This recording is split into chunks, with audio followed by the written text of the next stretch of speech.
Good afternoon. I'm Shannon Williams, CEO of the Home Furnishings Association. And today's webinar, we're going to be talking about implementing furniture recycling programs to build better community relationships, improve sustainability efforts, and establish your organization as an environmentally responsible business. Just a reminder that every webinar is recorded and available on demand at myhfa.org/webinar. If you have any questions during this webinar, feel free to use the Q&A button at the bottom of your screen, and we will try to get to as many of those as time allows. And before we get started, I'd like to thank our sponsor for education thought leadership, Synchrony, who is very proud that I nailed that line today. I know that. Before we get started, I want to introduce our panelists. First, we have Dwayne Petrosky. He is the president of Gorman's Home Furnishings and Interior Design. He has spent more than 30 years in the furniture and interior design industry. Actually, he grew up in this industry. He tried to escape, but he came back. And he has 4 stores in the Southeast Michigan area with a really long history rooted in recycling. I'm going to let him tell a story a little bit later because it's very cool, but their initiatives with the local community and the initiatives that they do around recycling are supporting families in need with gently used furniture. We also have Roman Pinnell, who is the owner of LoopDeco, which is a Dallas-based furniture sustainability platform that was launched in September of last year. Before this, he co-founded Couch Cycled, which was a furniture resale business that successfully diverted over 500,000 pounds of furniture from landfills and donated over 500 items to local charities. And lastly, but certainly not least, we have Derek Sides, who is the executive director of the Barnabas Furniture Bank, which is an organization that furnishes more than 800 households every year for people who are transitioning out of homelessness, fleeing abuse, overcoming major obstacles, resettling, or breaking the cycle of poverty. And they are in partnership with more than 150 local agencies. Simply put, they recycle furniture and restore lives. So let's jump right in. The first thing we kind of want to talk through is the environmental importance of furniture recycling. I know that there's always a lot of conversation that says how important furniture recycling is, or just recycling in general. But Roman, I want to throw this to you first. How big of an issue is furniture and mattress dumping and discarding, and why should retailers even care about this? Yeah, so I appreciate you directing this to me, but a lot of the data that we've worked with is actually coming out of the EPA. So the most recent report comes out from probably about 6 years ago at this point, that about 12 million tons of furniture is discarded in the US every single year. About 9 million tons of that ends up in landfills. So there's, especially when you think about the last few years and some of the changes that have happened in the industry through COVID, a lot more e-commerce shopping, a lot more returns. There's this growing issue where that number, I'm really curious when that next report comes out, is actually a lot bigger. So right now, furniture waste is making up about 5% of everything getting sent to landfills. And one of the big challenges of that is kind of due to the fact that there are limited ways to go reuse these items easily because they're big and bulky, have a mixture of components. And so this is really going to be something that not only is a problem, but it's important that companies start focusing on it because it's going to take a lot of work to make sure that we start moving in the right direction there. Derek, are you seeing similar things from your spot as a furniture bank? Yeah, I would say a lot of furniture banks have seen a big increase in the number of donations, especially since 2020.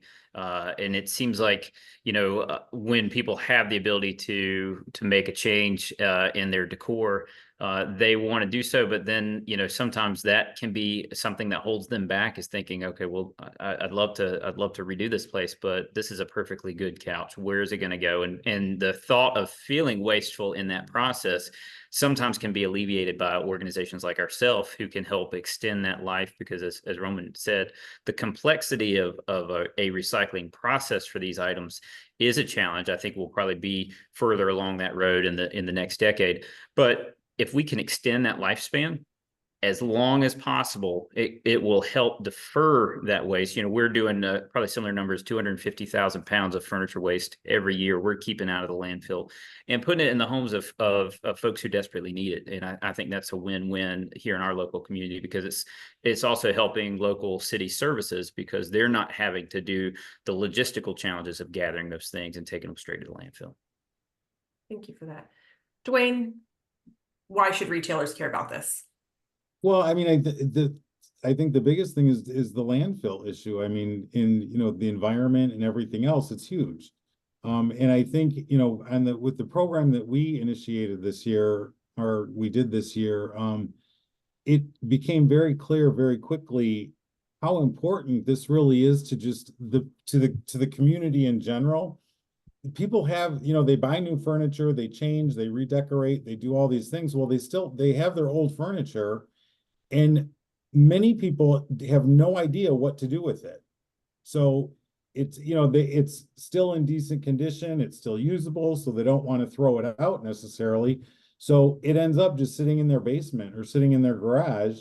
And, there are places and organizations like the furniture banks and things like that can use this stuff to really help people.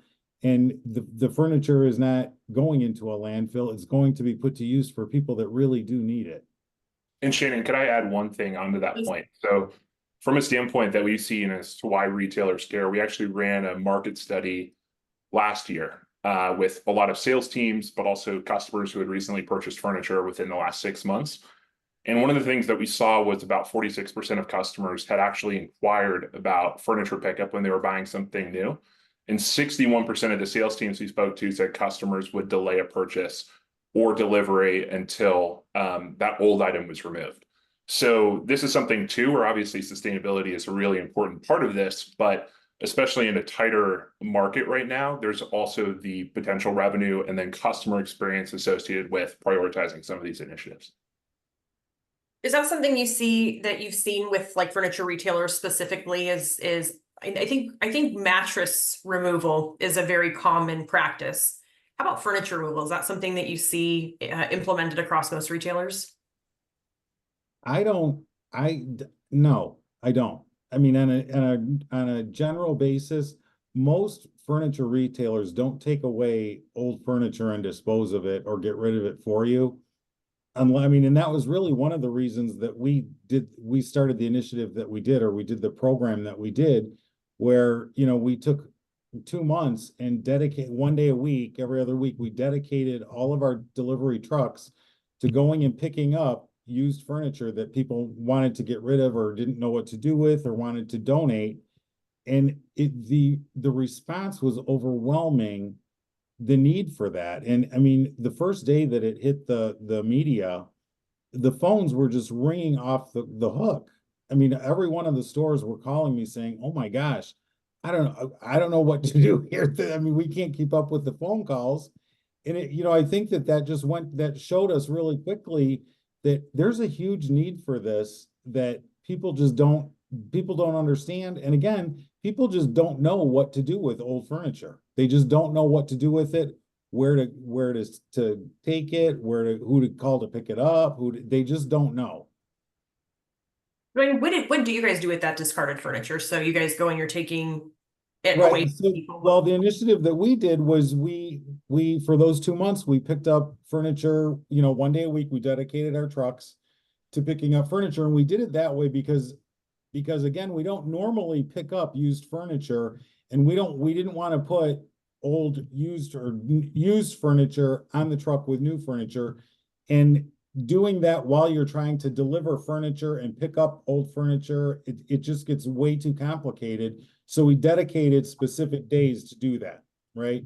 And then we worked with 3 local charities. One of them happened to be the Furniture Bank of Southeast Michigan. And then another one was Humble Design, and another one was the name just went right out of my head. But there were 3 local charities that dealt with getting people out of homelessness or out of abusive relationships and setting them up in homes and in safe places. And there was, and we ended up in like 6 weeks, we ended up picking up over 400 pieces of furniture. Just kind of divided it between, and each of the charities were specific about the things that they wanted. So some charities took certain items, some charities, another charity took other items and that kind of thing. So that was really the way that was the program that we initiated.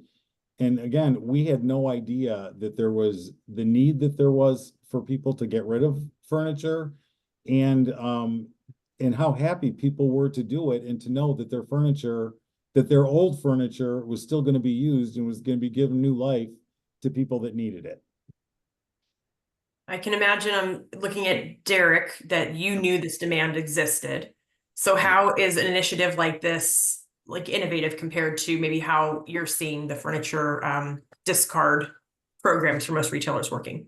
Well, I just think it's pretty innovative, and it sort of underlines what probably a lot of charities like us see day in and day out is, people have the we get sentimental about these things. They're beautiful objects, right? That's why we got them in the first place. But then when you think about the table that you grew up and shared holiday meals around, and when you get to the point where your loved ones are downsizing or they're moving on to where they can't use that table, we all want to honor both that table and that memory in a way that is meaningful and is worthy of those that sentimentality that we have. So by finding charities like us, where we can solve two problems at once. We can take care of folks like us who have furniture we don't want and don't need that we're tripping over. But it also solves that issue that in 2024, folks woke up this morning after sleeping on the floor in their own home, right? And this is furniture poverty. It goes unnoticed because they've done the hard work of putting a roof over their head. They're getting themselves off to work, getting their kids off to school, but they don't have the basic furnishings to turn that house into a home.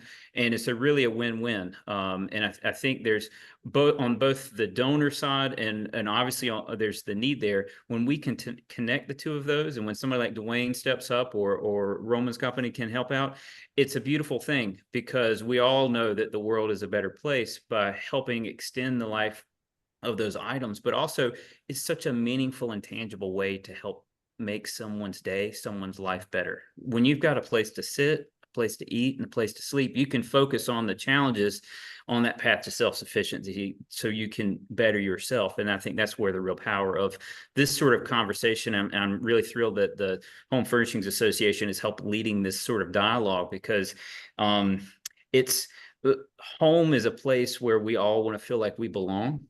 And home furnishings are what make that possible. And to be able to share the stories that we see, like I'm in the business of goosebumps, I tell people, because I'll be in there sending emails and making phone calls and sometimes picking up heavy things and moving them around. And we all have those days where we're like, I just don't have the gas in the tank to do it. And then you hear about that person who has struggled and overcome so many obstacles and what it means to them when they get to take a piece of furniture home, and their kids are going to have a couch to watch TV on, and they're going to have a table to celebrate a meal around. That's the goosebumps that we're trying to send out to the whole industry and say, hey, let's put our heads together and think about how can we come up with creative solutions that are win-win-win. And ultimately, folks like us, Furniture Banks, your nonprofit partners, should be sharing back stories about how furniture changes lives. And I think obviously it's all about dollars and cents, right? I need to make sure I've got the operating costs to do more of this. You need to make sure that you can stay in business. And I think the powerful story of how furniture changes lives is something that we can share back with the industry when they go the extra mile to make this sort of thing possible. I appreciate that. Roman, you were sharing a little bit earlier that you just kind of stumbled into this industry based off of a need. Can you share from your perspective where this need resonated from and how retailers should be considering and looking at furniture recycling as part of their business model? Yeah, so I think just quick background on us. So we started a business back at the start of COVID called Couch Cycled, where we would pick up items, repair those items, and then either resell them or donate them. One of the things that we quickly realized, kind of what Derek was mentioning, there's a lot of families out there that are needing furniture. You know, we worked really closely with Dallas Furniture Bank here in the DFW area when we first kicked off.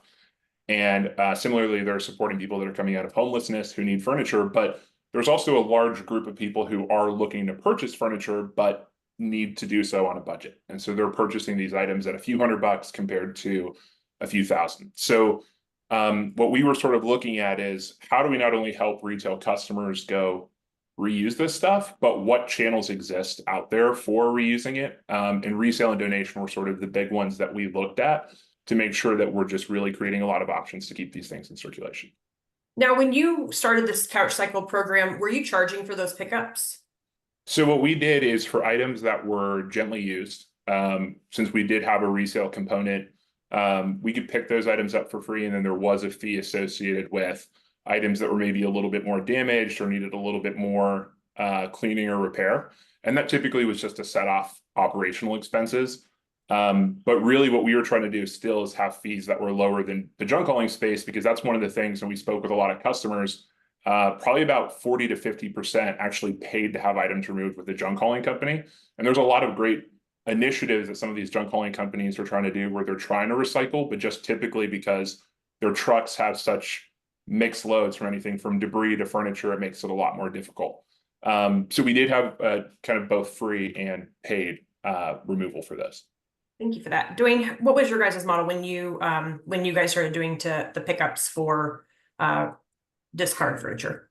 We did it for free. I mean, that was one of the things. All they had to do was call us and tell us what they had that they needed picked up, and we scheduled it and we went and picked it up. So we were a little bit selective on the pieces that we picked up based on what the organizations that we were working with would accept.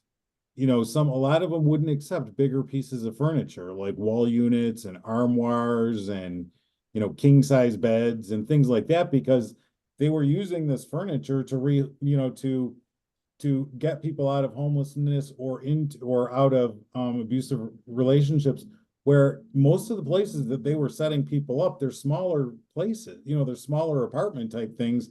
So they couldn't, you know, so they were a little bit selective about the things that they could pick up, you know, that they would pick up. Now, we still, a lot of it, we still picked up. If it was borderline and they wouldn't accept it, we would just, you know, dispose of it or figure out something to do with it. But no, that was one of the things, is that we were doing it for the organizations. So the pickups were free to the consumers that were trying to get rid of their furniture. Did that have, obviously everyone here wants to hear their phones ringing or their doors turning. Did that have any impact on new business for the organization? You know, that's a hard one to really quantify, you know, how much business came in because of that. But I will tell you, it certainly was, there was a lot of talk of it in the community. I would go places, or I would tell people where I worked or what, and they were, "Oh, you're the ones doing the housewarming campaign." You know? So, it certainly was talked about, and I have to believe that we got some business out of it, but we were doing it as much for goodwill as anything else. And because, and to give back to the community, you know, we've been in this community for 84 years.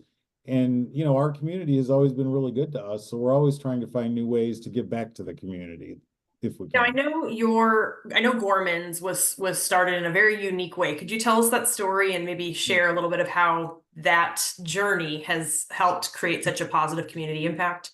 Right. So Gorman's was, it was started in 1940 by a man named Ben Gorman. And it actually started as a railroad salvage business. So he would go down to Detroit to the train station, and they were bringing merchandise into the city or into, you know, to be delivered out. And it started out, a lot of it was food items. And so when the food items came in and were on the rail cars, if they had a dent in them at all, or if the can was damaged at all, or it had a dent or whatever, they couldn't sell it. So they would tear off the labels of these cans and then sell them, like, say, 10 cans for $1. So Ben Gorman would go and buy all this salvaged food stuff and bring it to his store and resell it. So people, and this was during a time shortly after the Depression, where people couldn't really afford a lot. So people would come in and buy, you know, 5 cans for, you know, $1 or whatever it was. And they'd go home and they'd have no idea what they even bought. They'd be like, "Okay, well, we're gonna have dinner tonight. Let's open 3 cans and see what's inside of them." And that was what dinner was. So he did that for a while. And then one time, the train came in and there was a sofa on it, and the sofa was damaged. So he bought the sofa and he resold it for, like, say, $10. And all of a sudden he went, "Wait a minute, I have to sell 100 cans of food to make what I just made selling one sofa." So he started buying furniture, and it ended up, and so he was kind of a furniture salvage person, you know, in 1940s. And, you know, eventually he started buying new furniture and it became a completely different business, but that's really the way that it started. One of the questions that just came in and I'm going to throw this up to anybody that wants to answer it. You guys might have different perspectives, but what role does reupholstery play within this process? I will So- say as go a ahead. furniture bank, unfortunately, and I think many furniture banks are like us because of the volume of homes that we have to furnish and the number of families coming to us and the limited resources that we have. We do need things to be gently used and be ready to sort of turn around and go right back out to families. But I think all of us share the dream that we can connect with hopefully folks who are either looking into getting into that field and wanting some training, or the hobbyist. I know several furniture banks have spaces where we've got a small wood shop where we can do some repairs. We've dreamed about reupholstery for years, but there's a little bit of there's, I think, a talent crunch on that right now here in the States. And so it's a matter of getting those logistics together. But it's the other thing we all have to be careful of is with any sort of gently used furniture is making sure that it's safe to go back out to another home. So, you know, our organization, like many, are licensed and inspected to treat and sanitize gently used mattresses, but we treat upholstered furniture and other things exactly the same too, because unfortunately there are concerns about, you know, items from one home entering another and making sure that it's an uplifting experience. So we try to treat everything as discerning as possible to make sure it's going to be a positive effect. Roman, is that your experiences with that as well? Yeah, so I think the big thing, because obviously we're with LoopDeco and Couch Cycle as well, we are operating as for profit. One of the big challenges with reupholstery is the cost associated with it. So typically, like, first of all, there are fewer number of people who actually have the skill set to go effectively reupholster a piece of furniture.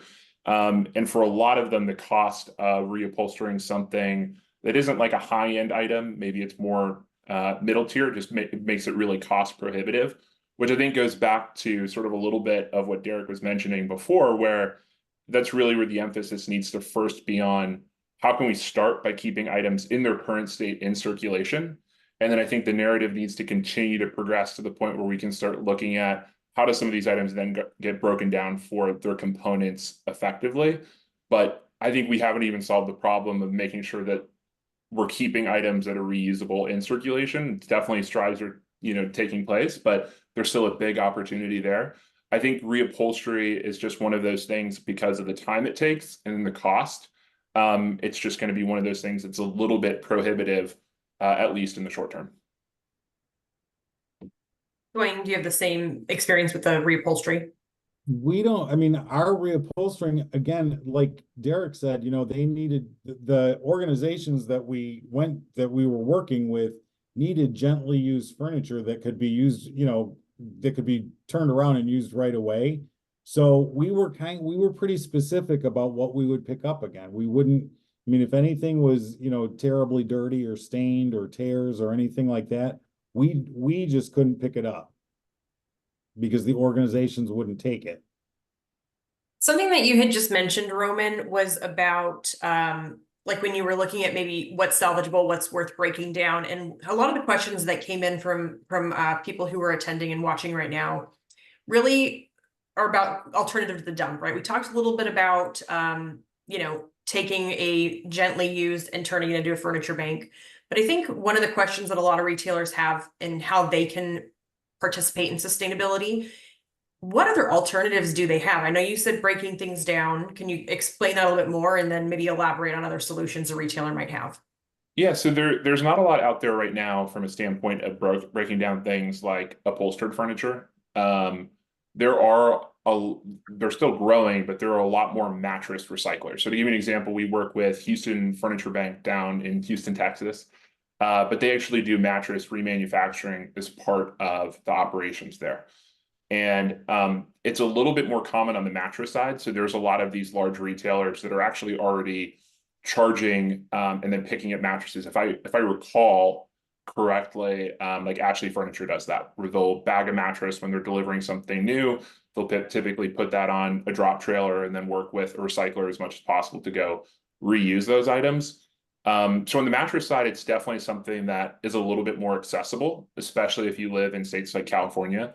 But on the furniture side, really the options are going to be looking at what is kind of available locally to where I guess you run most of your operations. So typically my recommendation is to look at a furniture bank first, because that's typically where there's a strong demand.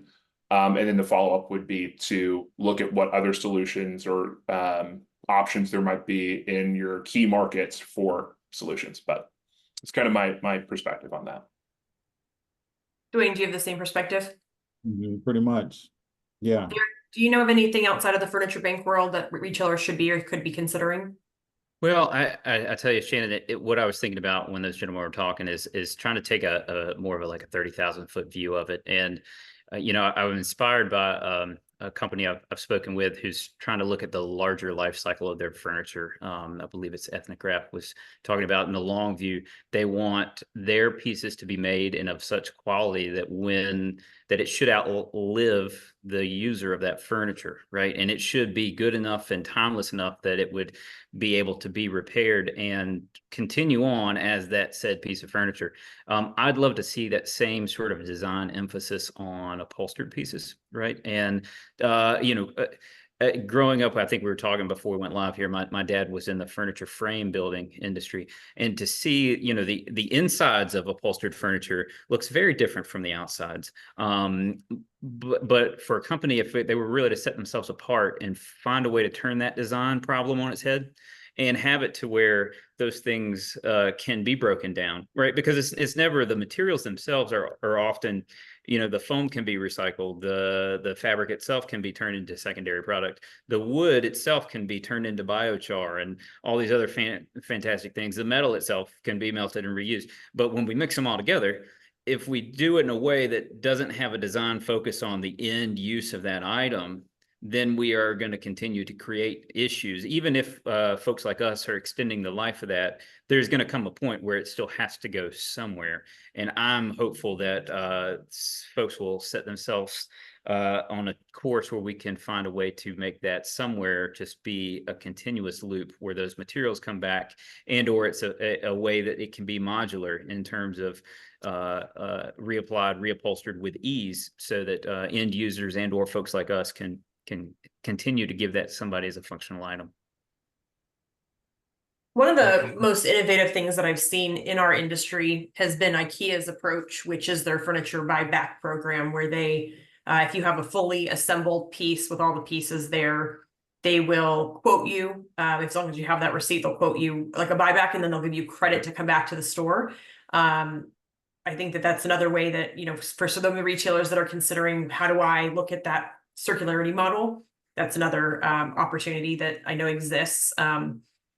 One of the questions that came in regarding your point, Derek, about just a challenge with not having enough talent in the upholstery space.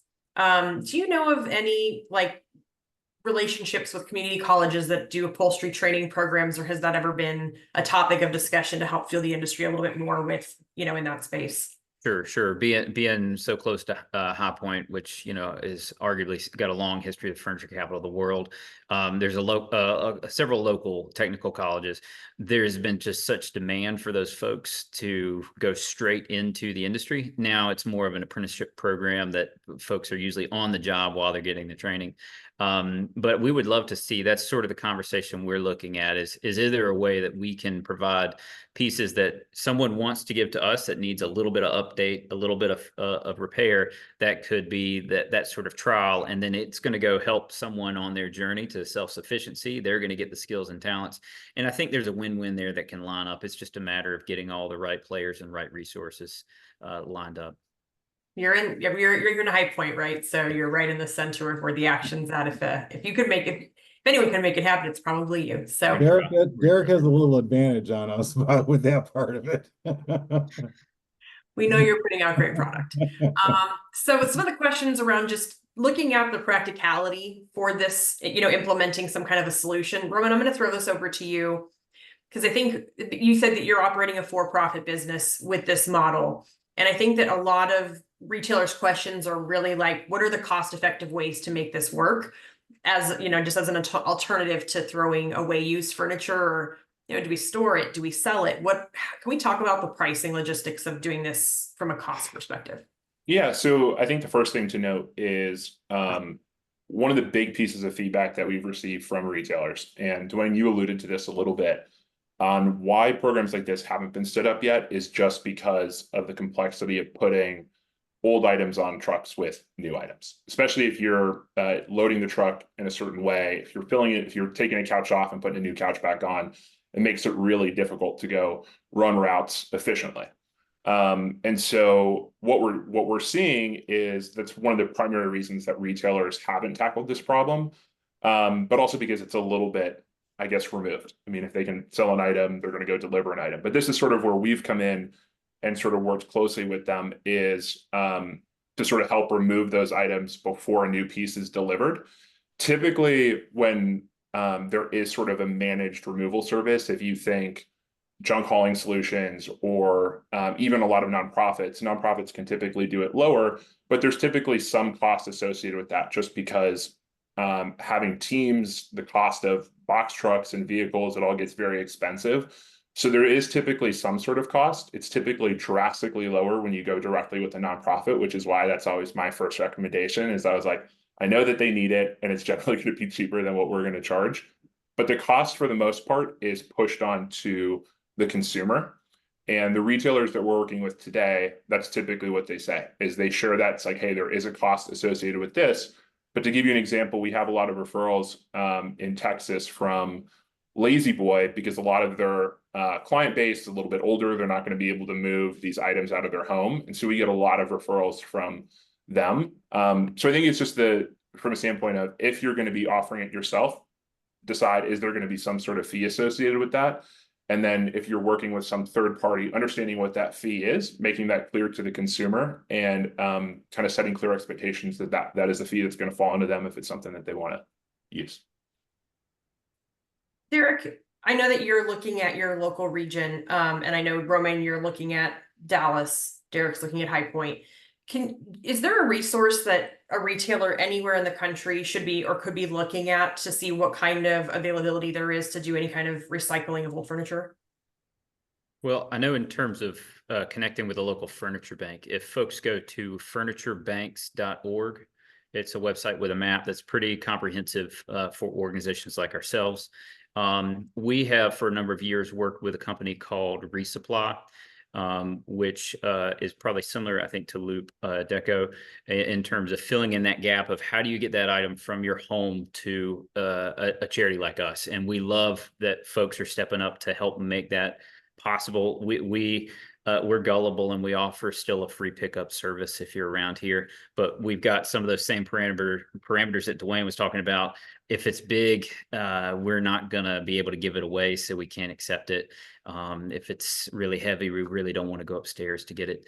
And so there is that cost involved. And so we always encourage folks, if they're thinking about adding this service, especially as a retailer, think about how you can frame that, right, as not necessarily a cost for your company, but it's a cost for how can we get that to someone that needs it, right? And then people understand that, okay, this is helping give this more life, and it's going to help somebody in the future. But that's I think that's the best way would be furniturebanks.org for folks to find organizations like us to get those items right to families that can use them.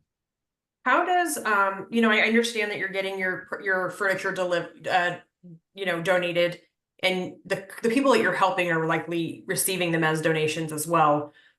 How does a furniture bank stay financially solvent? Good question, right? We collect furniture for free and we give it away for free. It's fueled by the generosity of individual donors, foundations, and people who just want to make the world a better place. We also have, in the past couple of years, started doing fundraiser auctions. So out of the 10,000 pieces we might collect, about 10% of that will be auctioned off. We see showroom samples coming to us, some things from photography studios. And one thing I'd like to mention too is we've had a lot of retailers and manufacturers end up with odd stock inventory, right? So if you're selling sectionals, sometimes you end up with certain right arm sofas that don't have the other piece to go with it, or they're different colorways and things like that. And those things can be donated to Furniture Bank like us. We have auctioned some of those off. Some go straight to families. Ultimately, we are trying to be good stewards of that item that's donated to us. If somebody gives us a leather couch in pristine condition, we can auction that off for a couple $1,000s. That's going to fuel our ability to go collect 50 couches in the next month. So we think about each thing that comes in is it going to meet the needs of our families, and in what way can we sort of extract the best value. But as a 501c3 charity, I think one thing folks should keep in mind, if they donate to us as opposed to selling to discount furniture sales, between them and their tax attorney, everyone's situation is different, but you potentially can deduct the full retail value of that item as opposed to pennies on the dollar if somebody's buying it at discount. And so that's one piece of the win-win. But the other piece is knowing that there is potentially a bigger story that you can sell and market, in that you are giving to local community, local partners. And I think that gets under leveraged a lot by folks we work with in the industry, because the folks at the warehouse are just saying, we got to get rid of this. It needs to go somewhere. And I would encourage anyone on the call to think about, how can you connect the dots from folks like us who are giving it directly to folks that need it and that amazing story. How can you think about that in a bigger picture to where that becomes part of your brand, part of the story you tell about how furniture changes lives? That's a great point. Dwayne, what have you seen? I know that this is a big part of y'all's business model, but how important is the the corporate social responsibility initiative, or that we recycle? How important is that in the mind of customers? I think there's I think you have two different mindsets about it. There are the people that are very conscious and cognizant about where their furniture is going to go and who's going to need it and who's going to get it and how it can be used again. Then there's, I hate to say it, but then there's the other side that are like, we just want to get rid of it. We just want it gone. We don't care what happens to it. So, there's kind of like a fine line there between the two. Now, obviously with our initiative, we're trying to do what we can do to recycle and repurpose and give it to the, to people that can use it and that will get use out of it, and that will give them a better life. I do want to go back to, what both Roman and Derek kind of talked about as far as the cost of it. And, our initiative was a couple-month program, and it was very successful, and I'm sure that we're going to do it again, and hopefully we'll make it at least an annual type of a thing. But for us to do this on an ongoing basis all the time, to dedicate, trucks every other, once a week, every other week, to specifically picking up furniture and donating it to these charities, that's a huge cost to us to do that and to offer that to the community, which we're glad to do and we want to give back to the community. But to do it on an everyday, all day, ongoing, situation, it makes it difficult because of the cost of it. Because even though it's not costing the customer anything, and it's certainly not costing the charities anything that we're giving it to, or the organizations that we're giving it to, but it's costing us a fair amount of money to do that. So it's not something that we can do just all the time on an ongoing thing. We have to we have to do it in a little bit more planned, set up time and set up frame, so that we can make it an ongoing initiative, but it can't be an all the time initiative. Does that make sense? Absolutely. Go ahead, Dirk. Sure, I would just add to that. One way to think about it too is it all depends on how you would potentially handle these things. Because the other thing we get a lot of is returns and/or scratch and dent and/or things that happen in the purchasing process, that the color doesn't look the way they thought it did when it arrives at a warehouse. One solution that we've worked out here locally with a sort of third-party logistics is having a dedicated trailer at their facility, so that when those things happen and or if pieces do end up making it back to a retailer, they just go into that trailer and it sort of gets logged and it's off their floor. When the trailer's full, we come and pick it up and we take it away. Or we've worked with others that will have a sort of dedicated day of the week that they know our truck is coming, and then whatever they've got that fits in that window gets moved right on the truck. So I think there can be cost-effective solutions if we work together and sort of partner and plan some of those logistics. But that is the challenge of all this. Is it sounds like such a beautiful thing to take furniture people don't want and don't need and put it in somebody else's home that does want it, desperately need it. Except these things are big and heavy, and it takes time and energy. And then on the other spectrum, we have Roman, who is doing this for a fee. And, you were saying that, at the beginning of the pandemic, there was a need that you filled and found yourself out of software and into getting people gently used furniture. And so there was a question that had come in that's, is recycling furniture a new model to attract new customers that want their old furniture disposed of? But also what I'm hearing is that you're serving a community that maybe our retailers are not considering or thinking about, and there's a different resale opportunity. So can you tell me a little bit more from your perspective about that? Yeah, so you mentioned a little bit earlier about IKEA. That's actually one of the directions that we're trying to go, is not just on the reverse logistics side of the business, where we help a lot of these online retailers with returns. We're doing that to a certain extent today. But because we have familiarity with resale, we're actually wanting to sort of similar to what businesses like Trove and Treat are doing in the apparel space. We're wanting to look at similarly doing sort of a managed trade-in program for retail customers. I think those types of trade-in programs are really where there's going to be the incentive to purchase new. I think on the other side, if there's not necessarily that incentive to, hey, we can potentially get a credit for a new purchase, it's generally going to be something that's really beneficial when the customer's already made up their mind that they're going to go buy something new. So I think the big thing is just going to be understanding what different options there are. So kind of going back to it, what Derek mentioned is kind of being creative about how to reuse some of these things. What we're doing with LoopDeco that's different than Couch Cycles, our network is now made up of small resale businesses, nonprofits, and we're kind of using that network to reuse items. So we're still in certain cases able to remove items for free because, a small resale business here in Dallas or in Houston might go pick that item up for free, clean it, repair it, and then cover expenses through resale. That creates a little bit of a dilemma because we obviously want to get as much as possible to nonprofits, but there's some of these items where a customer might be like, I'm just going to toss it instead of reusing it because there's a fee. If a nonprofit can't get to that, we'd rather get that to a reseller. So I think it's kind of understanding where it fits in. I think a trade-in program down the road will definitely help incentivize new sales, but having a program today will still make the buying process for customers who are already ready a little bit smoother. One of the comments that came in is looking at a company like yours, contracting with and having customers pay for it, but then giving a customer a discount to come back into the store. Is that what I know you didn't necessarily say that outright, but is that something you guys have considered or looked at?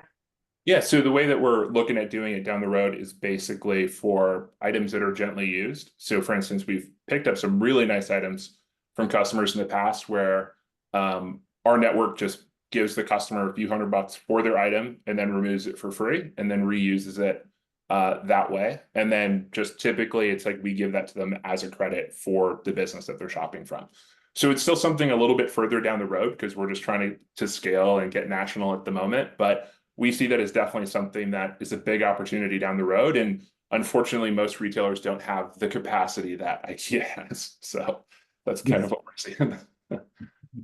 You don't say. So something that you mentioned earlier, Dwayne, was this idea of goodwill.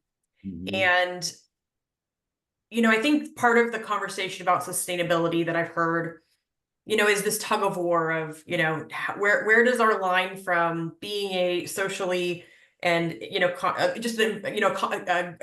conscious of our community and our impacts, and that line of the story we tell on the greenwashing. Can you tell a little bit more from your perspective from that corporate social responsibility piece?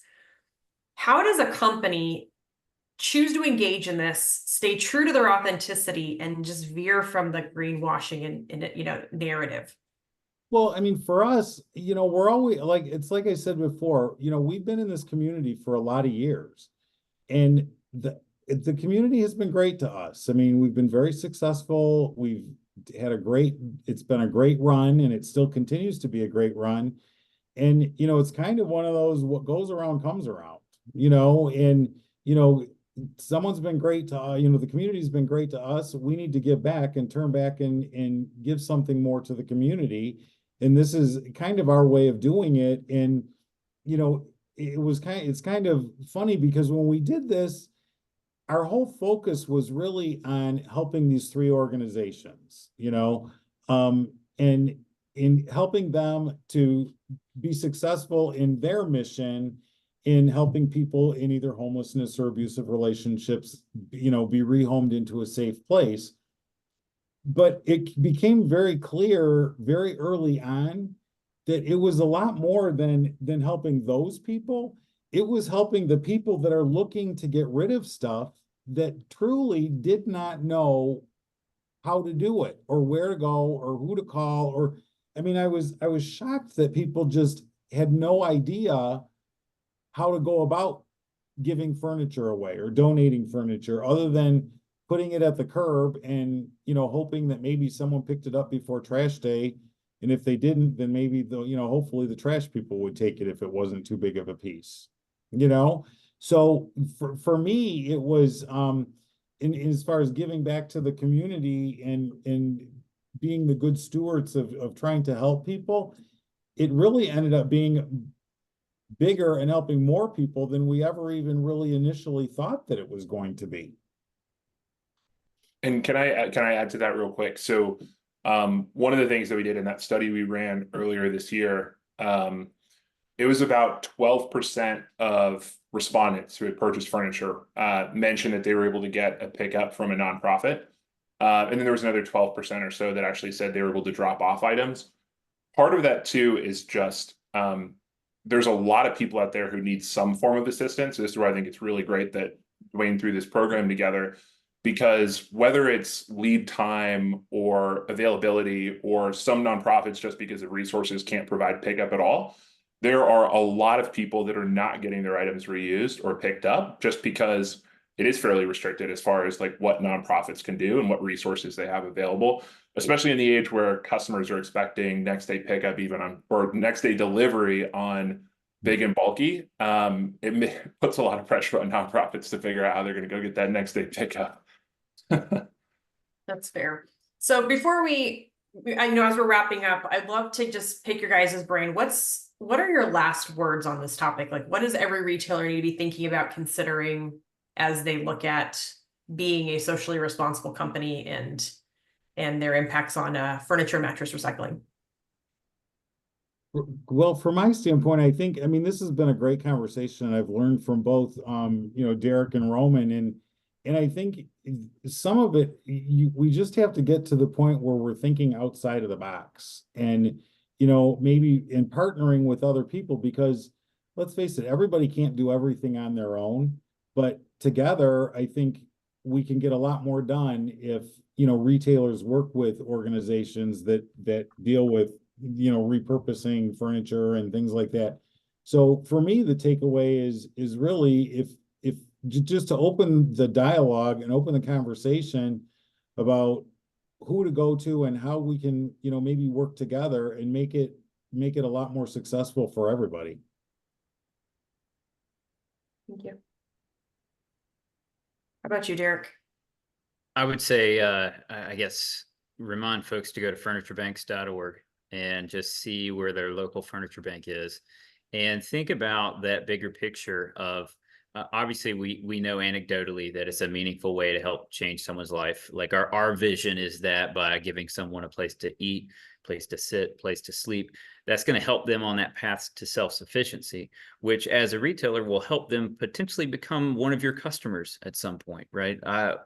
We've had so many folks since our organization started who have come back to me years later, and I'll be speaking at a certain chamber event, and they'll come up to me privately and they'll shake my hand and they'll say, you know, I really admire what you do because you helped my family when we were struggling. And you helped us in a way to get us to a different place. And now they're managing, you know, these organizations, and they're doctors, they're lawyers, and they are on the other side of that, giving back and helping others. And I think those beautiful stories, furniture is at the center of them. And I think there's something powerful if organizations, retailers, manufacturers, designers can think about the bigger picture of how furniture changes lives and how, you know, a house truly becomes a home because of the items that are placed in it. I think that's the piece of this puzzle that we need to all get together and close the loop on. Thanks, Derek. Yeah, I would say for me, the last thing I'd say is I think really at the end of the day, it's going to start with retailers as far as finding a solution. I mean, especially when you think like California, you know, certain requirements around Scope 3 emissions as we head towards 2027. There is this growing focus on, you know, kind of end of life of both your business's products. And then that can kind of go a step further if you start thinking about other products in customers' homes when they're purchasing something new.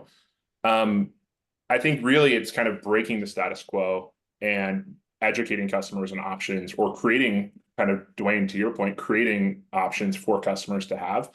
But I think it's really going to start with the retailer in order to really sort of make change in this space, because when you think about a consumer, they might purchase a few pieces of furniture over the course of their lifetime. But for retailers, since they're selling stuff every single day, they have a point to connect with these customers as they're purchasing something, as they're making that decision.